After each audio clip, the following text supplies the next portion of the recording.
Hello, Hillsborough.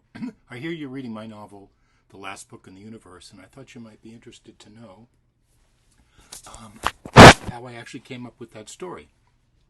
I wasn't intending to write a science fiction novel, but an editor called me out of the blue and said he wanted to know if I could contribute to a collection of stories about the future. And they were going to be paying $2,000, which was money I really needed at the time. And he said, "Do you have any ideas?" And I lied, and I said, "Oh, yes." And he said, "Well, can you give me some notion of what the story would be about?"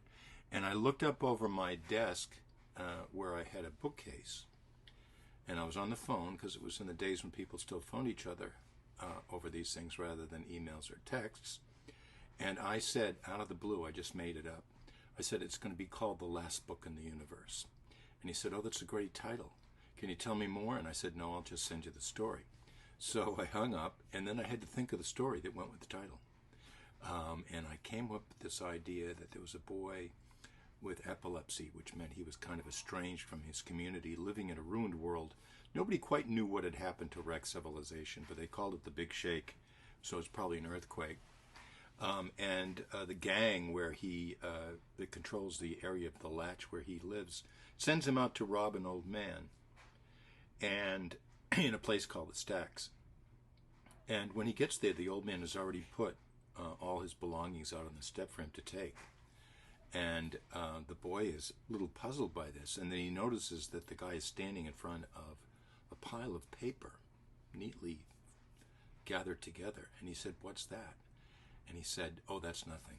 It's a book. People don't read them anymore." And my character becomes intrigued with this whole idea of who this man is and what writing is and what stories are. And so I wrote this as a short story. There was no journey in it. That I added later. And then I was quite proud of it.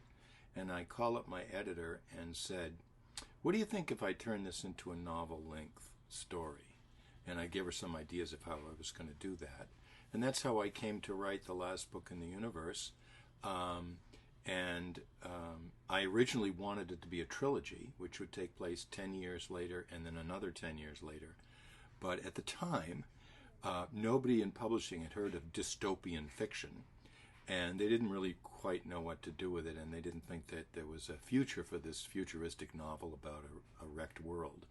And so they declined my idea of writing two more novels about this.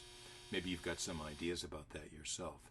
In any case, I'm very happy to have had the opportunity to share this story with you, and I hope you enjoy the book.